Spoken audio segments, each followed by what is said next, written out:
عارفین حضرت سلطان باہو حضرت صاحبزادہ سلطان احمد علی صاحب مقدس اللہ الاقدس آمد سے قبل پرزور نعروں سے استقبال کیجئے.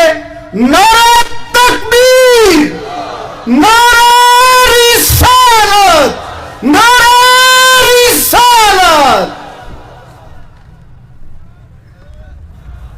بہت شکریہ، تشریف رکھیے. بہت مہربانی، اپنی نشستوں پہ تشریف رکھیے. الحمدللہ رب العالمین والصلاة والسلام علی سید الانبیاء والمرسلین وعلی آلہ وصحبہ اجمعین.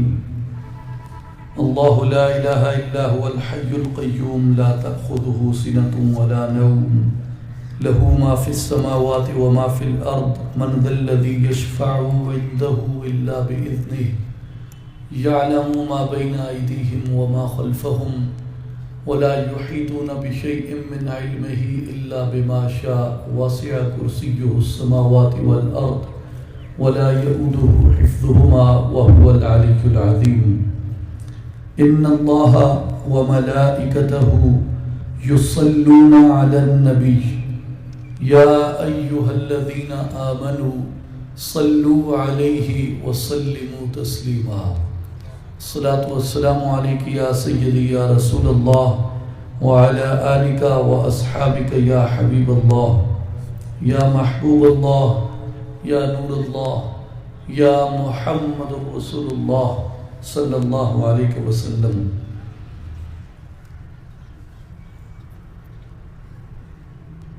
قابل احترام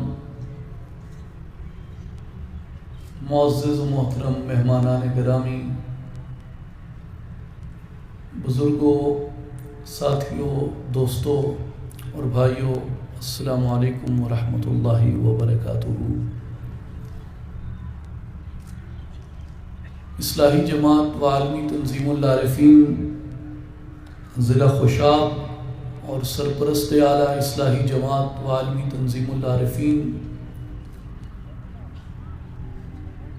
جانشین سلطان الفقر حضرت سخی سلطان محمد علی صاحب کی جانب سے آج کے اس عظیم الشان اجتماع میں تشریف لانے پہ میں آپ تمام مہمانوں کا، بزرگوں کا، بھائیوں کا خیر مقدم کرتا ہوں اور آپ کو خوش آمدید کہتا ہوں. اصلاحی جماعت و عالمی تنظیم العارفین کے سالانہ ملک گیر دورہ کی یہ ایک کڑی ہے، اور آپ جانتے ہیں کہ اس جماعت اور تحریک کا بنیادی مقصد اس دعوت کو عام کرنا ہے، اس پیغام کو عام کرنا ہے جو صدیوں سے اس خطے میں ہمارے دلوں کو ایمان کے، محبت الہی اور محبت مصطفیٰ کے، اطاعت الہی اور اطاعت مصطفیٰ کے نور سے منور کیے ہوئے ہے. میرے بھائیوں اور بزرگوں،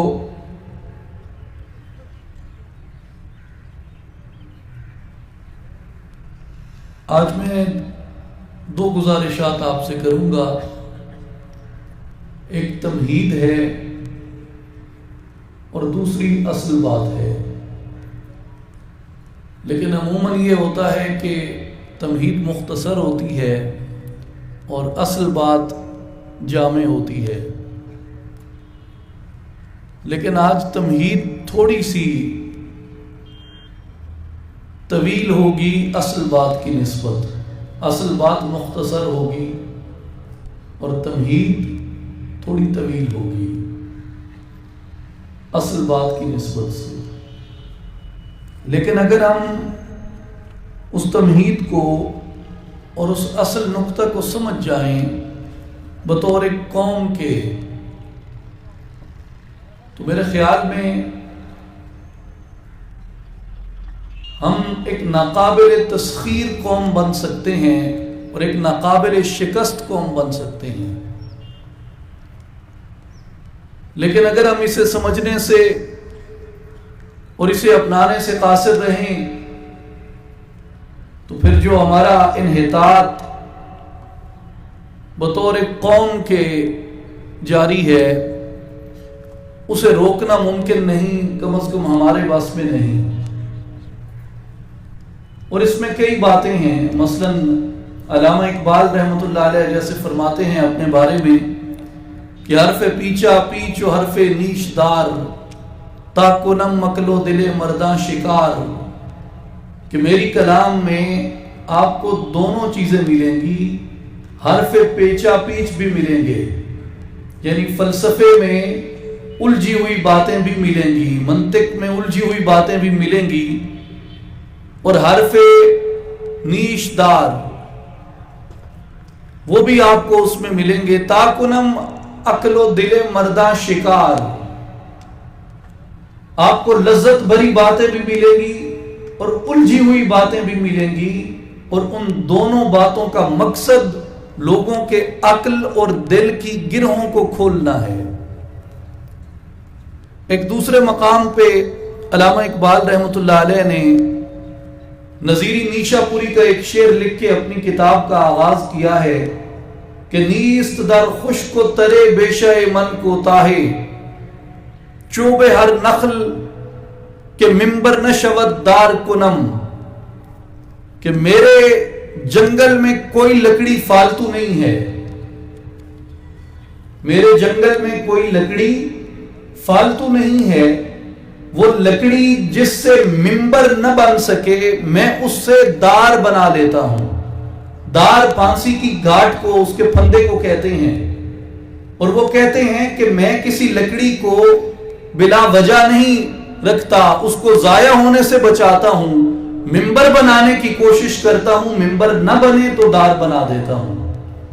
ممبر جو ہے یہ عالم کا استعارہ ہے، اور دار جو ہے یہ عارف کا استعارہ ہے، اس لیے وہ کہتے ہیں کہ میں کوشش کرتا ہوں کہ علم کی بات کہوں، اور جو بات علم کے ذریعے نہ کہی جا سکے اسے میں اپنے وجدان اور معرفت سے کہتا ہوں۔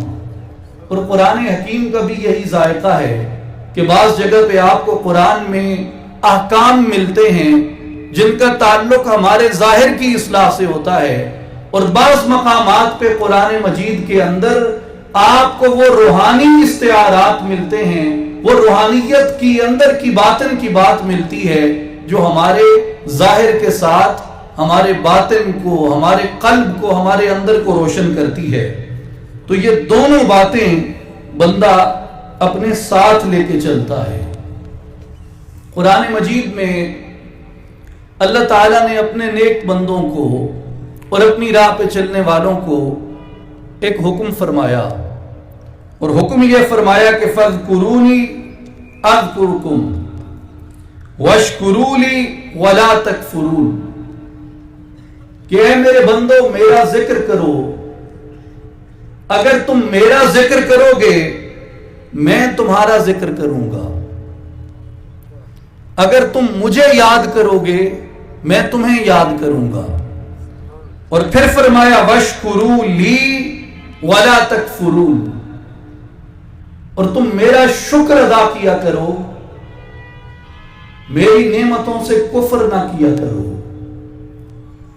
میرے شاکر بن جاؤ، میرے شکر گزار بن جاؤ، جو نعمتیں میں تمہیں بخشوں عطا کروں ان پہ میرے حضور زباناً بدناً قلباً ہر اعتبار سے شکر ادا کرتے رہا کرو، اور میں جو بھی نعمت بخشوں اس نعمت پہ تم کفر نہ کیا کرو، یعنی اس نعمت کو جھٹلایا نہ کرو۔ ما یفعل اللہ بعذابکم ان شکرتم وآمنتم، اللہ تمہیں عذاب دے کر کیا کرے گا اگر تم شکر گزار بن جاؤ اور تم ایمان لے آؤ۔ اور یہاں پہ ساتھ فرمایا وَكَانَ اللَّهُ شَاكِرًا عَلِيمًا، اور اللہ شاکر ہے اور ہر عمل کا جاننے والا ہے۔ تو یہاں سے شاکر کا ایک اور معنی پتہ چلتا ہے شاکر سے مراد قدر شناس بھی ہے. جب شاکر کا لفظ ذات باری تعالیٰ کے لیے کہا جاتا ہے تو اس کا معنی مخلوق کے معنی سے ذرا سا بدل جاتا ہے اور اس کا معنی ہو جاتا ہے قدر شناس. مثلا ایک اور مقام پہ اللہ تعالیٰ نے فرمایا ہے سورہ تغابن میں کہ واللہ شکور حلیم. یہاں اپنے لیے شکور کا لفظ استعمال کیا اور یہاں بھی اس کا معنی قدر شناس ہے. تو اس کا مطلب یہ ہے کہ جو شاکر ہے جہاں وہ اس پہ اپنے مولا کی عطا پہ اس کی نعمتوں پہ اس کا شکر گزار رہتا ہے, اس کا مطیع اور اس کا فرما بردار رہتا ہے, وہیں ساتھ ساتھ اللہ کی عطا سے جو نعمتیں میسر ہوتی ہیں وہ ان کا قدردان بھی رہتا ہے, وہ ان کا قدر شناس بھی رہتا ہے. اور یہ اللہ تعالیٰ نے اپنی صفت کے طور پہ اس کو بیان فرمایا. ایک تو اس میں صوفیاء نے خاص طور پہ حجت الاسلام امام غزالی رحمۃ اللہ علیہ نے یہ فرمایا ہے کہ جو بندہ قدر شناس ہو جاتا ہے وہ بنیادی طور پہ اس صفت الہی سے متصف ہو جاتا ہے. یعنی جو نعمت میسر آئے, جو اللہ کی عطا نصیب ہو جائے, جو اس کی قدر کرتا ہے وہ صفت الہی سے متصف ہو جاتا ہے. اور اللہ تعالیٰ نے اسی صفت کو انبیاء کرام کے لیے بیان فرمایا. مثلا نوح علیہ السلام کے متعلق سورہ بنی اسرائیل میں فرمایا کہ ذریۃ من حملنا مع نوح انہ کان عبدا شکورا, کہ ان لوگوں کی اولاد جنہیں ہم نے نوح علیہ السلام کے ساتھ اٹھا لیا تھا, بے شک نوح علیہ السلام ہمارے بڑے ہی شکر گزار بندے تھے. اور رسول اور سیدنا ابراہیم علیہ السلام کے متعلق اللہ تعالیٰ نے سورہ النحل میں فرمایا کہ شاکرن لِأَنْعُمِهِ اجْتَبَاهُ وَهَدَاهُ إِلَى صِرَاطٍ مُسْتَقِيمٍ, کہ اللہ کی نعمتوں پہ شاکر تھے, اللہ نے انہیں چن لیا اور انہیں سیدھی راہ کی طرف ہدایت عطا فرمائی. رسول اللہ صلی اللہ علیہ وآلہ وسلم کی اپنی ذات گرامی کے متعلق امام بخاری رحمۃ اللہ علیہ نے صحیح بخاری کتاب الجمعہ میں یہ حدیث مبارک نقل فرمائی کہ آقا پاک علیہ الصلوۃ والسلام طویل قیام فرمایا کرتے نماز کے دوران, اور بعض دفعہ آپ کے مبارک قدم سوج جاتے تو صحابہ کرام قدم سوجنے پہ جب اپنے ملال کا اظہار کرتے کہ یا رسول اللہ صلی اللہ علیہ وسلم اتنے طویل قیام سے, اتنی طویل نمازوں سے آپ کے مبارک قدم سوج جاتے ہیں, تو آقا علیہ السلام نے فرمایا کہ کیا تم نہیں چاہتے کہ میں اللہ کا شکر گزار بندہ بنوں؟ تو جہاں اللہ تعالیٰ نے اسے اپنی صفت کے طور پہ بیان فرمایا تو قرآن میں یہ بھی بتایا کہ وہ لوگ جنہیں میں چن لیتا ہوں, جن کا چلنا اور پھرنا تمہارے لیے حجت ہوتا ہے, جن کا ایک ایک قول تمہارے دین کی اساس بن جاتا ہے, میں ان کو اس صفت شاکر سے متصف فرما دیتا ہوں.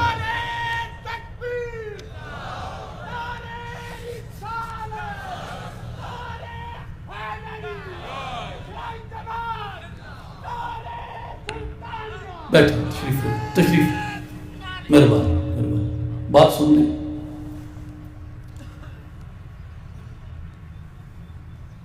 عام طور پہ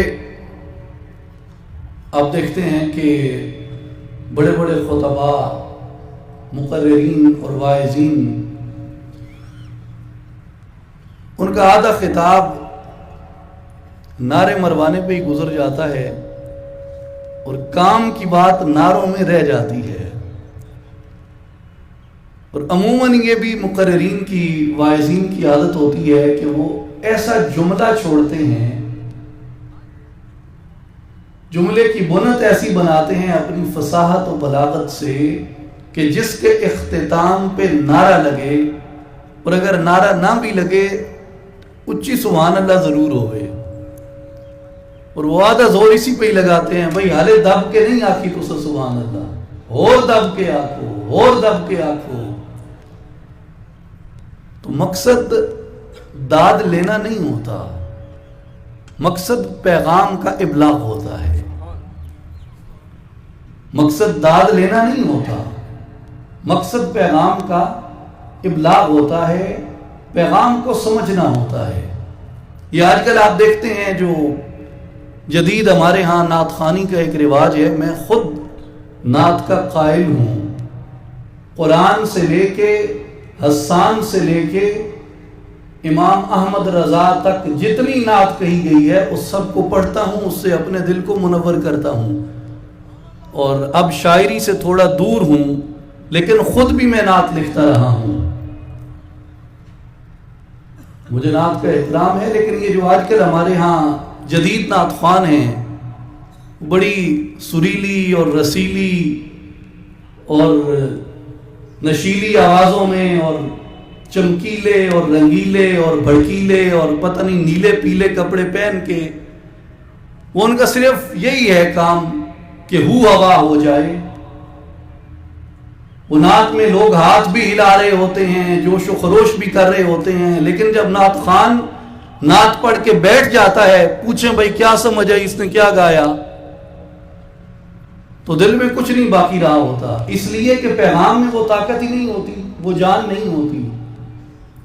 اس لیے میرے دوستوں اور بھائیوں، باتوں کو نعروں کے جوش میں اڑانا نہیں چاہیے، بلکہ گفتگو کا، پیغام کا مقصد و مدعا یہ ہوتا ہے کہ اس سے جو موتی مل جائیں اللہ کی کتاب اور نبی کریم صلی اللہ علیہ وآلہ وسلم کی سنت سے، ان سے اپنے کردار کو منور کر لیا جائے، ان سے اپنے کردار کو روشن کیا جائے۔ اصل مدعا اور مقصود یہ ہوتا ہے، اگر کوئی داد دیتا ہے تو میں آپ کا ممنون ہوں، لیکن میری آپ سے گزارش ہوگی کہ اس گفتگو کو نعروں کی طاقت میں اڑانے کی بجائے اپنے کردار کی طاقت میں شامل کریں، اپنے وجود کی طاقت میں، اپنے اندر کی طاقت میں اس کو شامل کریں۔ اب آئیں اس سے اگلی بات پہ کہ جب شکر کا اطلاق مومن پہ ہوتا ہے، صفت باری تعالی سے صفت انبیاء تک بات پہنچی اور پھر انبیاء سے یہ بات مومنین تک آتی ہے، تو مومن پر شکر کا اطلاق کیسے ہوتا ہے؟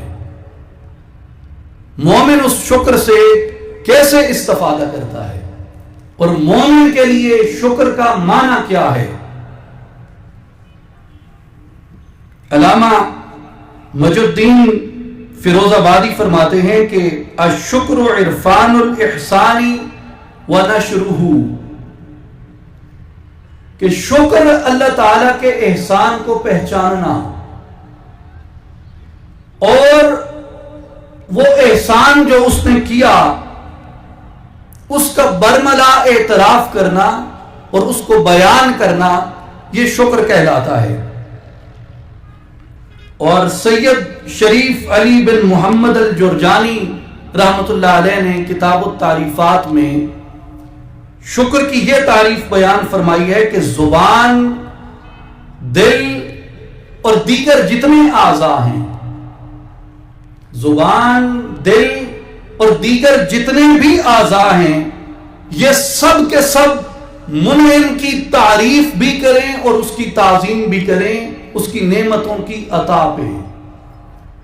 منعم اللہ کی ذات ہے، نعمتیں بخشنے والی، نعمتیں عطا کرنے والی۔ اب یہاں پہ ایک چیز ایمان کی طرح واضح ہوتی ہے کہ جیسے ایمان کیا ہے، ایمان بنیادی طور پہ 3 اجزاء ہیں ایمان کے۔ اقرار باللسان، یعنی زبان سے اقرار کرنا، اور زبان جس بات کا اقرار کرے دل اسی بات کی تصدیق کرے، اور ایمان کی علامت جو ہے وہ انسان کے اعمال صالحہ ہیں جن سے ان کا ایمان پہچانا جاتا ہے۔ یہی بات شکر کے اوپر صادق آتی ہے کہ شکر کی سب سے پہلی منزل یہ ہے کہ اقرار باللسان، بندہ زبان سے اس کی نعمت کا اعتراف کرے، زبان سے اس کی نعمت کا اعتراف کرے، وتصدیق بالقلب، اور دل اس کی تصدیق کرے کہ واقعتاً یہ نعمت مجھے عطا ہوئی۔ اور اب ایمان کی تصدیق، دل اشہد ان لا الہ الا اللہ وحدہ لا شریک لہ، اپنے دل کو ذات باری تعالی کے لیے خالص کر کے اور دل کے اندر پڑے ہوئے وسوسوں کے اور تمام شکوک و شبہات کے بتوں کو نکال کے دل تصدیق کرتا ہے اس کی وحدانیت کی۔ لیکن شکر کی تصدیق دل کیسے کرتا ہے؟ سیدنا امام جنید بغدادی رضی اللہ تعالی عنہ، آپ سے پوچھا گیا کہ شکر کیا ہے، تو آپ نے شکر کو تصدیق قلب کے طور پہ بیان فرماتے ہوئے کہا کہ الشکر اللہ ترى نفسک اہلا لنعمہ، کہ حقیقتاً شکر کی تصدیق قلب سے یہ ہے کہ تو اپنے آپ کو یہ سمجھے کہ میں اس نعمت کے قابل نہ تھا، اللہ نے محض اپنی عطا سے مجھے عطا فرمائی ہے۔ یعنی بندہ اس نعمت کے حصول کے لیے اپنے آپ کو عاجز پائے، یہ اعتراف کرے کہ ایک نعمت یا جتنی نعمتیں مجھے میرے مولا نے عطا کی ہیں، میں ان نعمتوں کے قابل نہ تھا، میں ان نعمتوں کے اہل نہ تھا، میں ان نعمتوں کا مستحق نہ تھا۔ اپنے علم سے، اپنے عمل سے اور اپنے ہونے سے یہ جو کچھ مجھے عطا ہوا، مجھے نصیب ہوا، یہ محض اور محض فقط اور فقط میرے مولا کی عطا ہے مجھ پہ۔ سیدنا داؤد علیہ السلام کا ایک واقعہ امام قرطبی رحمۃ اللہ علیہ نے بیان فرمایا ہے۔ وہ فرماتے ہیں کہ داؤد علیہ السلام کو اللہ نے کہا کہ داؤد میرا شکر کثرت سے کیا کرو، تو داؤد علیہ السلام نے اللہ تعالیٰ کی بارگاہ میں عرض کی کہ مولا میں تیرے شکر کیسے کروں؟ زبان سے کروں تو زبان خود ایک نعمت ہے، وہ تو تیرے شکر کرنے سے قاصر ہے، سانسوں سے کروں تو سانس بھی تیری نعمت ہے، اور اس نعمت کے اندر ہزاروں نعمتیں ہیں، میں سانسوں سے تیرے شکر کیسے کروں؟ اگر میں دل سے تیرے شکر کروں تو دل تو دیا ہی تو نے ہے، اگر میں تیرے شکر کرنے پہ تیرے شکر کروں تو میں شکر بھی تو تیری توفیق سے کرتا ہوں، تیری توفیق نہ ہو تو میں شکر کیسے کر سکتا ہوں؟ اس لیے مولا میں تیرا شکر کیسے کروں؟ تو ندائی کہ داؤد یہی میرا شکر ہے کہ تو میرا شکر ادا کرنے میں خود کو عاجز پائے، میرا شکر ادا کرنے کے خود کو قابل نہ پائے کہ مولا میں کیسے شکر کروں؟ زبان سے کروں تو یہ بھی نعمت تیری دی ہوئی ہے، عقل سے کروں تو یہ شعور بھی بخشا ہوا تیرا ہے، دل سے کروں تو دل بھی تو نے عطا کیا ہے۔ اگر شکر ادا کرنے پہ تیرا شکر کروں تو توفیق شکر کی تو نے دی ہے، میں کس طرح تیرا شکر ادا کروں؟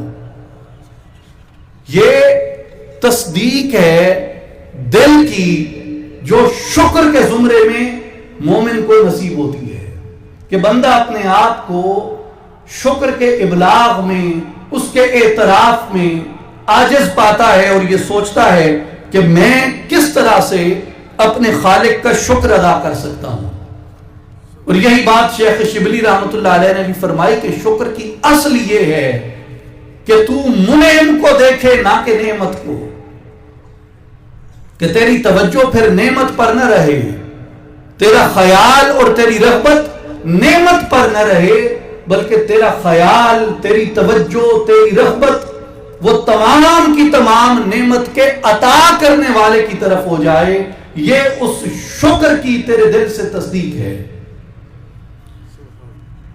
اور تیسرا مرحلہ شکر کا وہ عمل ہے، جیسے بندہ اقرار اور تصدیق سے، یعنی فرض کیا کوئی غیر مسلم ہے وہ اسلام میں داخل ہوتا ہے، سب سے پہلے آپ اس کو کلمہ پڑھاتے ہیں، آپ اسے توحید سمجھاتے ہیں کہ قل هو اللہ احد اللہ الصمد لم یلد ولم یولد. جیسے بعض کے ہاں، یہود کے ہاں، وہ عزیر علیہ السلام کو اللہ کا بیٹا کہتے تھے، جو کرسچن تھے وہ سیدنا عیسیٰ علیہ السلام کو خدا کا بیٹا کہتے ہیں. تو پہلا آپ ان سے یہ اقرار کرواتے ہیں کہ اللہ کی شان یہ ہے کہ لم یلد ولم یولد. اب یہ اقرار ہو گیا، پھر آپ اس کو تصدیق سمجھاتے ہیں کہ محض اقرار کافی نہیں ہے، تیرا دل اس بات کی تصدیق کرے. جیسے اقبال رحمت اللہ علیہ فرماتے ہیں کہ تو عرب ہے یا عجم ہے، تیرا لا الہ الا لغت غریب جب تک تیرا دل نہ دے گواہی. کہ کوئی عربی ہے یا عجمی ہے، اس کے لا الہ الا اللہ کی افادیت اس کی روح کو نہیں پہنچتی جب تک کہ اس کا دل لا الہ الا اللہ کی تصدیق نہیں کرتا. تو اقرار اور تصدیق کے بعد اس بندے پہ اس کا عمل لازم آ جاتا ہے. یہی بات شکر کے معنی میں ہے کہ جب شکر بندہ زبان سے اس کا شاکر ہو جاتا ہے، قلب سے اس کا شاکر ہو جاتا ہے، اب تیسرے مرحلے میں اس کے اوپر اعمال صالحہ کی سر انجام دہی آ جاتی ہے، جو کہ اس کے ایمان کی علامت بھی ہیں اور جو کہ اس کے شاکر ہونے کی علامت بھی ہیں، اس کے شکر گزار ہونے کی علامت بھی ہیں. اب بندہ اعمال سے شکر کیسے بجا لاتا ہے؟ اس میں بنیادی تو 5 چیزیں ہیں. یعنی ایک تو اپنے آپ کو عاجز پانا شکر ادا کرنے میں. دوسرا، بندے کے دل میں اور عمل میں اللہ سے محبت پیدا ہو جائے کہ جس نے میری بساط سے بڑھ کے مجھے عطا کیا. اور تیسری بات، بندہ اس بات کا برملا اعتراف کرے. اور چوتھی بات، اس دینے والے کی تعریف کی جائے. اور پانچویں بات کہ جو نعمت اس نے عطا کی ہے اس نعمت کو اس کی ناپسندیدہ جگہ پہ استعمال نہ ہونے دیا جائے، بلکہ جو نعمت اس نے بخشی ہے وہ نعمت اس کی پسندیدہ جگہ پہ استعمال کی جائے. مثال کے طور پہ اللہ نے قوت بصارت دی ہے، دیکھنے کی قوت، یہ ایک نعمت ہے. اللہ نے قوت سماعت دی ہے، یہ ایک نعمت ہے. اللہ نے قوت گویائی دی ہے، بولنے کی طاقت دی ہے، یہ بھی ایک نعمت ہے. اللہ نے پکڑنے کی طاقت دی ہے، یہ بھی ایک نعمت ہے. اللہ نے چلنے کی طاقت دی ہے، یہ بھی ایک نعمت ہے. اور شاکر کا عمل، شکر گزار بندے کا عمل یہ ہوتا ہے کہ آنکھ کو وہاں استعمال نہ کرے جہاں اللہ کی ناراضگی آئے، بلکہ قوت بصارت وہاں استعمال کرے جہاں رب کی رضا نصیب ہو. اور یہی بات سماعت کے بارے میں ہے کہ کانوں کی توجہ اس جانب نہ رہے، کان ایسی بات پہ مائل نہ ہو جسے سننے سے اللہ کی ناراضگی ہو. یہی بات زبان کے بارے میں ہے کہ زبان ہر ایسا کلمہ کہنے سے رک جائے جس کلمے سے خدا کی ناراضگی کا شائبہ ہو. اب آنکھ ادھر اٹھے جدھر خدا کی رضا ہے، کان وہ سننا چاہیں جس میں خیر ہے، اور زبان وہ کہے جو حق ہے. یہ بندہ شاکر کی نشانی ہوتی ہے. پہلے وہ اقرار کرتا ہے شکر کا، پھر وہ تصدیق کرتا ہے شکر کی، اور پھر اپنے عمل سے اس کا گواہ دیتا ہے، اس کا ثبوت پیش کرتا ہے. یہ 3 مراحل ہیں. مثلا جیسے اعلی حضرت رحمت اللہ علیہ فرماتے ہیں کہ دل ہے وہ دل جو تیری یاد سے معمور ہوا، سر ہے وہ سر جو تیری راہ میں قربان گیا. اس لیے کہ سر ادھر جائے جدھر اللہ کی رضا ہے، آنکھ ادھر جائے جدھر اللہ کی رضا ہے. اب آنکھ کا نہ بھٹکنا، آنکھ کا نہ بہکنا، آنکھ کا گمراہ نہ ہونا، یہ رب کے نزدیک پسندیدہ عمل ہے. اپنی آنکھ کی حفاظت کرنا. غض البصر قرآن کا حکم ہے کہ اے نبی مومنین کو فرما دیجئے کہ اپنی نگاہوں کو نیچے رکھا کریں، اور مومن عورتوں کو فرما دیجئے کہ اپنی نگاہوں کو نیچے رکھا کریں۔ رسول اللہ صلی اللہ علیہ وآلہ وسلم نے فرمایا کہ ایک مرتبہ اگر نگاہ غیر محرم کی طرف اٹھے تو وہ تمہارے لیے حرام نہیں ہے، وہ تمہارے لیے ایک مجبوری ہو سکتی ہے، لیکن فرمایا کہ جب دوسری مرتبہ بھی نگاہ اسی غیر محرم کی جانب اٹھتی ہے تو اس پر اللہ تمہاری نگاہ سے سوال کرے گا، اس پر تمہاری باز پرس ہوگی۔ تو اس سے معلوم ہوا کہ آنکھ کی ایک دیکھنے کی جو قوت ہے، جو بصارت ہے، اس کے اوپر اللہ تعالیٰ نے ایک ادب مقرر کیا، اس کے اوپر اللہ تعالیٰ نے ایک اخلاق مقرر کیا، اور آنکھ شاکر وہ ہے جو اسی جانب اٹھے جس جانب آنکھ کا اٹھنا اللہ کو پسند ہے، اور اس جانب اٹھنے سے آنکھ رک جائے جدھر کا اٹھنا آنکھ کا وہ اللہ کو پسند نہیں ہے۔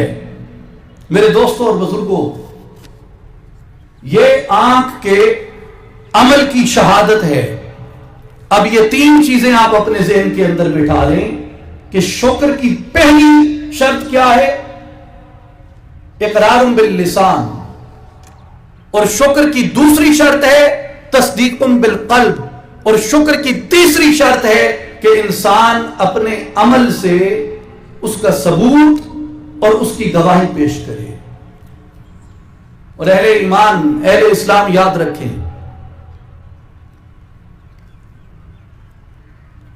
شکر ایک ایسی چیز ہے کہ جس کا صلہ اللہ تعالی نے قطعیت کے ساتھ بیان کیا، اور اسے اپنی مشیت پر ہی محض موقوف نہیں رکھا۔ یہ امام غزالی رحمۃ اللہ علیہ نے احیاء العلوم میں یہ نقطہ بیان کیا۔ آپ فرماتے ہیں کہ دو آیتیں ہیں قرآن کی، لَإِن شَكَرْتُمْ لَأَزِيدَنَّكُمْ، اگر تم میرا شکر کرو گے تو میں اس نعمت کو بڑھا دوں گا، ازیدنکم، میں ضرور بضرور اس نعمت کو بڑھا دوں گا۔ اور دوسرا فرمایا وَسَنَجْزِي الشَّاكِرِينَ، اور ہم عنقریب شکر گزاروں کو ان کے شکر کا خوب صلہ عطا فرمائیں گے۔ اب امام غزالی رحمۃ اللہ علیہ فرماتے ہیں کہ قرآن میں غور کرو، کئی ایسے امور ہیں اللہ تعالیٰ نے جن کو اپنی مشیت پر چھوڑا ہے۔ مثال کے طور پہ امام غزالی فرماتے ہیں کہ سورہ توبہ کی آیت ہے فَسَوْفَ يُغْنِيكُمُ اللَّهُ مِنْ فَضْلِهِ إِنْ شَاءَ، کہ پس ان قریب اگر اللہ چاہے گا تو اپنے فضل سے تمہیں مالدار کر دے گا۔ ایک دوسرے مقام پہ فرمایا بَلْ إِيَّاهُ تَدْعُونَ فَيَكْشِفُ مَا تَدْعُونَ إِلَيْهِ إِنْ شَاءَ، بلکہ تم اب بھی اسی اللہ کو پکارتے رہو، پھر اگر وہ چاہے تو ان کی مصیبتوں کو دور فرما دیتا ہے۔ یہی بات رزق کے بارے میں فرمائی کہ اگر اللہ چاہے تو تمہارے رزق میں اضافہ کر دے گا۔ یہی بات بخشش کے بارے میں فرمائی کہ وَيَغْفِرُ مَا دُونَ ذَلِكَ لِمَن يَشَاءُ، اگر وہ چاہے تو تمہاری بخشش کر دے۔ یہی بات توبہ کے لیے فرمائی وَيَتُوبُ اللَّهُ عَلَى مَن يَشَاءُ، اگر وہ چاہے تو تمہاری توبہ قبول کرے۔ یہ تمام امور اپنی مشیت پہ موقوف کیے اور یہ بتایا۔ امام غزالی رحمۃ اللہ علیہ فرماتے ہیں لیکن مسلمانوں غور کرو، شکر کے بارے میں وہ کہتا ہے لَإِن شَكَرْتُمْ لَأَزِيدَنَّكُمْ، اگر تم شکر کرو گے تو یقیناً اس کا صلہ تمہیں عطا کیا جائے گا۔ اگر مالدار ہے، اگر اس نے چاہا تو وہ تمہیں مالدار بنا دے گا، اگر اس نے چاہا تو مصیبتوں کو دور کر دے گا، اگر اس نے چاہا تو تمہاری توبہ قبول کر لے گا، اگر اس نے چاہا تو تمہیں بخش دے گا۔ لیکن جہاں عمل شکر کی باری آئی فرمایا جیسے جیسے تم شکر کرتے جاؤ گے ممکن ہی نہیں ہے کہ تمہارے شکر کا صلہ روک لیا جائے۔ شاکر کا صلہ نہیں رکتا، شاکر کا صلہ نہیں رکتا۔ اسرائیلیات میں موسیٰ علیہ السلام کا ایک واقعہ بیان کیا جاتا ہے کہ موسیٰ علیہ السلام کوہ طور پہ جاتے تھے اللہ رب العزت سے ہم کلام ہونے.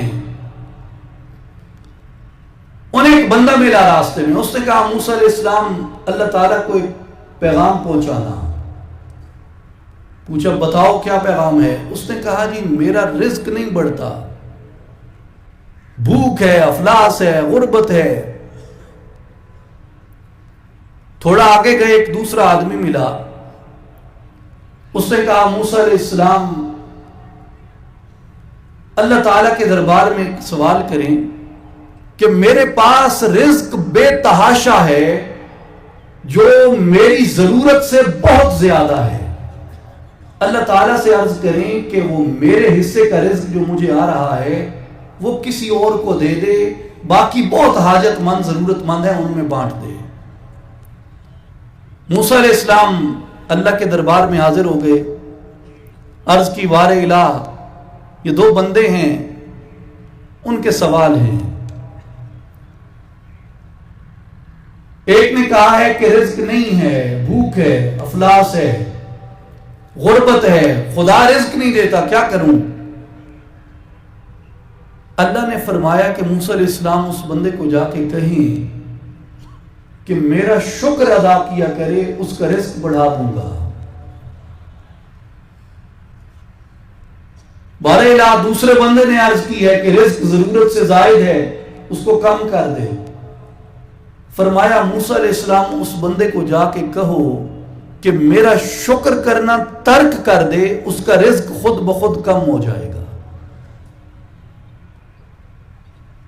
موسیٰ علیہ السلام دونوں کا پیغام اللہ سے لے کے واپس آئے تو جو دوسرا بندہ کھڑا تھا اس نے پوچھا موسیٰ علیہ السلام سوال ہوا؟ فرمایا ہاں. اللہ کی بارگاہ میں نے عرض کی اللہ تعالیٰ نے فرمایا ہے کہ اس بندے سے جا کے کہو کہ میرا شکر کرنا ترک کر دے، اس کا رزق خود بخود کم ہو جائے گا. اس نے کہا موسیٰ علیہ السلام یہ تو میں نہیں کر سکتا کہ جب دینے والا وہ ہے میں اس کا شکر نہ کروں تو کیوں نہ کروں. فرمایا پھر تیرا رزق کم نہیں ہوگا، جو شکر کرتا رہتا ہے اس کا رزق بڑھتا رہتا ہے. پہلا بندہ ملا، موسیٰ علیہ السلام سوال ہوا؟ فرمایا ہاں سوال ہوا. اللہ سے میں نے عرض کی. اللہ تعالیٰ نے جواباً فرمایا کہ اس بندے سے جا کے کہو کہ میرا شکر کرنا شروع کر دے، جو کچھ میں نے بخشا ہے اس پہ شکر کرے، رزق خود بخود بڑھ جائے گا. کہنے لگا خدا کو شدیتی ہوئے تو شکر کرا، بھوکتے شکر کرا. تو موسیٰ علیہ السلام نے فرمایا کہ یہی ادا اللہ کو ناپسند ہے. بھائی نعمتیں شمار کرو. کیا صرف مال نعمت ہے میرے دوستو؟ کیا صرف روٹی نعمت ہے؟ صرف لباس نعمت ہے؟ دولت کی بہتات نعمت ہے؟ نعمتیں کیا کیا ہیں؟ لوگ مال و دولت کو نعمت سمجھتے ہیں، صرف باوقار روٹی کو نعمت سمجھتے ہیں. خدا کے بندو انعامات الہیہ پہ غور کرو. مثلاً آپ کے نزدیک حقیر ترین چیز کیا ہے؟ یعنی جس کی کوئی قدر نہ ہو آپ کی نظروں میں. چلے نظر سے بات آئی، آپ پلک جھپکنے کو دیکھ لیں. یعنی پلک جھپکنا اور خود پلکوں کو دیکھ لیں آپ، یہ کتنی بڑی نعمت ہے. میڈیکلی اگر آپ پلک نہ جھپکیں، انسان پلک نہ جھپکے، آنکھ بار بار آپس میں نہ ملے تو آنکھوں کا ڈیلا، اس کا پانی خشک ہو جاتا ہے. اور اگر ڈیلے کا پانی خشک ہو جائے وہ ڈیلا پھٹ جاتا ہے، اور ڈیلے کے پھٹ جانے سے قوت بصارت ختم ہو جاتی ہے. یہ آنکھ کا بار بار جھپکنا آنکھ کے ڈیلے کی تری کو تازہ رکھتا ہے، جس سے ڈیلا پھٹتا نہیں ہے. اب مکھی ہے، مکھی کی پلکیں نہیں ہیں، سائنس کے مطابق مکھی کی پلکیں نہیں ہیں، مکھی اپنی آنکھوں میں خارش اپنی ٹانگوں سے کرتی ہے، لیکن انسان کو اللہ نے پلکیں عطا کی، اندھیری آ رہی ہو، گرد و غبار ہو، تنکے اڑ رہے ہوں، دھول مٹی اڑ رہی ہو، چھوٹے موٹے کیڑے مکھیاں اڑ رہی ہوں، ان پلکوں کی بدولت کوئی چیز انسان کی آنکھوں کو نقصان نہیں پہنچاتی۔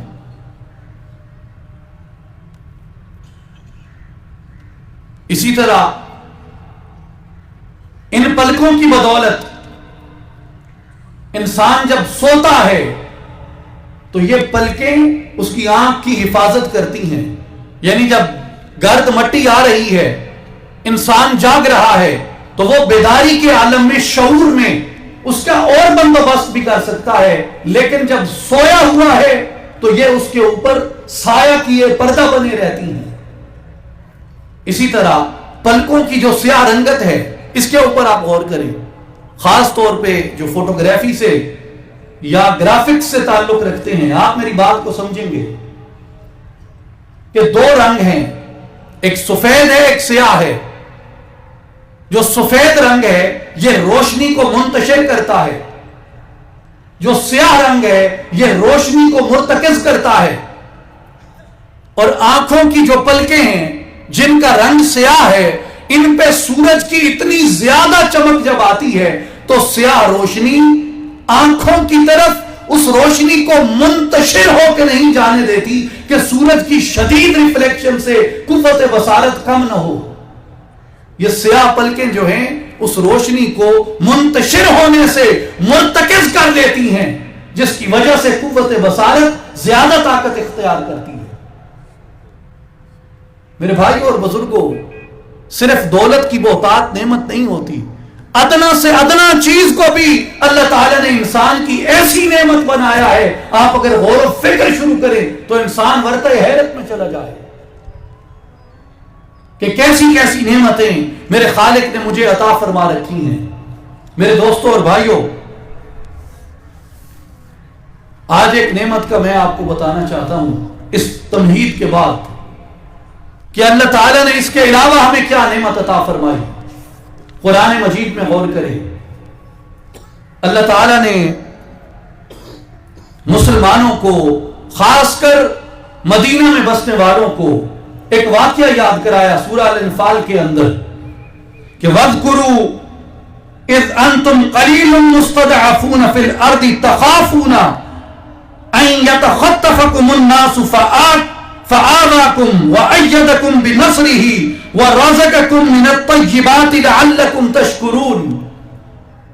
اللہ تعالیٰ نے فرمایا کہ مومنوں، یاد کرو اس وقت کو جب تم تعداد کے اندر تھوڑے تھے اور دشمن سے تمہیں اس بات کا خوف تھا کہ دشمن تمہیں اچک نہ لے۔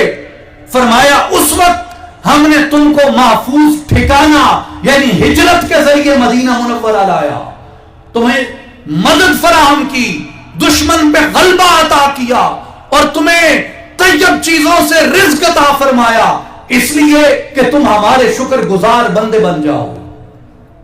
میرے دوستوں اور بزرگوں، یہ بات اللہ تعالیٰ نے مسلمانوں کو ان کی اس دولت کے متعلق، ان کی اس سلطنت کے متعلق، ان کی اس مملکت کے متعلق، ان کی اس ریاست کے متعلق کی کہ ایک وقت تھا تم کمزور تھے، مکہ میں دشمن تم پہ غالب تھا، تم پہ ستم توڑتا تھا، تمہارا معاشی اقتصادی استحصال کرتا تھا، تمہیں اونچک لینے کی سازشیں کرتا تھا، پھر ہم نے تم پہ عطا کی، سب سے پہلے ہم نے تمہیں ایک محفوظ ٹھکانہ عطا فرمایا۔ جب وہ ٹھکانہ عطا کر دیا، اس ٹھکانہ عطا کرنے کے بعد ہم نے تمہاری مدد اور نصرت کی، تمہاری مدد اور نصرت کے بعد ہم نے تمہارے اوپر رزق کے دروازوں کو وسیع کر دیا، اور یہ سارا کچھ کس لیے کیا کہ تم بدنن، قلبن، عقلن میرا شکر ادا کرو، میرے شاکر ہو جاؤ۔ تمہاری زبان اقرار کرے، تمہارا دل تصدیق کرے اور تمہارے عمل اس کی گواہی دیں۔ اور صحابہ کرام رضوان اللہ علیہ مجمعین نے اس عطا پہ اللہ کا شکر کیسے کیا؟ انہوں نے آقا دو عالم صلی اللہ علیہ وآلہ وسلم کی اطاعت کی جیسا کہ اطاعت کرنے کا حق تھا، اس سلطنت کی حفاظت کی جیسا کہ اس کی حفاظت کا حق تھا، اور اس سلطنت کو خاتمے سے بچایا اور اپنی جانوں کو، مال و متاع کو قربان کیا۔ میرے دوستوں اور بھائیوں، یہ سارا کچھ انہوں نے کس لیے کیا؟ کہ اللہ کے حضور اس کی نعمت کے ثبوت کے، اس کی نعمت کے شکر کا ثبوت پیش کر سکیں، اس کی گواہی پیش کر سکیں۔ میرے دوستوں اور ساتھیوں، اس تمہید کے بعد آئیں اس بنیادی نقطے کے اوپر۔ مجھے سورہ الانفال کی اس آیت سے میں نے اپنی جان اللہ کے سپرد کرنی ہے۔ آپ کو معلوم ہے کہ موت ایک برحق حکم ہے، اس سے کسی کو فرار نہیں، اور آپ کو یہ بھی معلوم ہے کہ قرآن ہماری ہر مشکل کی کنجی، ہمارے ہر مسئلے کا حل، ہماری گمراہی میں رہنمائی کا ذریعہ، ہماری تاریکیوں میں نور اور روشنی ہے۔ میں جب الانفال کی اس آیت کو دیکھتا ہوں، میرا اللہ جانتا ہے اس بات کو، میرے سامنے پاکستان آ جاتا ہے۔ اللہ نے کہا کہ تم اس وقت کو یاد کرو جب تم قلیل تھے۔ مفسرین کو میں پڑھتا ہوں، وہ مکہ کی حالت بیان کرتے ہیں کہ مسلمان قلیل تھے، کمزور تھے، دشمن انہیں اوچک لینا چاہتا تھا۔ میری نظر متحدہ ہندوستان میں چلی جاتی ہے، جہاں ہم اقلیت میں تھے، ہم کمزور تھے، دشمن غالب تھا ہمارے اوپر، ہمیں اوچک لینا چاہتا تھا، ہماری شناخت، ہمارا تشخص، ہمارا وجود ختم کرنا چاہتا تھا۔ پھر اللہ تعالیٰ فرماتا ہے کہ مومنوں یاد کرو، ہم نے تمہیں ایک محفوظ ٹھکانہ عطا کیا، ہم نے تمہیں ایک محفوظ ٹھکانہ عطا کیا۔ وَأَيَّدَكُمْ بِنَصْرِهِ، اس نے تمہاری مدد فرمائی اپنی طاقت سے، اپنی نصرت عطا کی اس نے، اور اس نے تمہاری اس سرزمین پہ رزق کے دروازوں کو کشادہ کر دیا۔ میں جب مفسرین کو پڑھتا ہوں وہ مدینہ کی بات کرتے ہیں، میں جب قرآن کو آج دیکھتا ہوں مجھے پاکستان نظر آتا ہے کہ اللہ نے جس طرح اس وقت مسلمانوں کی جماعت کو کفار کے دست ظلم سے محفوظ کیا، ان کو ایک ٹھکانہ عطا کیا، اللہ نے ہمیں بھی ایک ٹھکانہ عطا کیا۔ جس طرح اس وقت اللہ نے مومنوں کو دشمن پہ نصرت عطا فرمائی، فتح عطا فرمائی، اللہ نے ہمیں اہلیان پاکستان کو ہماری کمزوری کے باوجود، وسائل کی کمی کے باوجود، قومی انتشار کے باوجود بھی اللہ نے ہمیں ہر محاذ پہ دشمن پہ غلبہ عطا کیا۔ اور پھر فرمایا کہ ہم نے تمہارے لیے رزق کے دروازے کھول دیے، 5 چیزوں سے رزق عطا کیا۔ میرے بھائیوں اور دوستوں، میرے نوجوان ساتھیوں، پاکستان میں رزق کی کون سی چیز کی قلت ہے؟ جیسے مدینہ میں میرے نبی صلی اللہ علیہ وآلہ وسلم اور آپ کے آل و صحاب کو پانی وافر بخشا، ہری بھری کھیتیاں دیں، باغات دیے، نعمتیں دیں، اس وقت کی تجارت کے بہترین راستے دیے۔ اس مدینہ ثانی پاکستان کو بھی اللہ تعالیٰ نے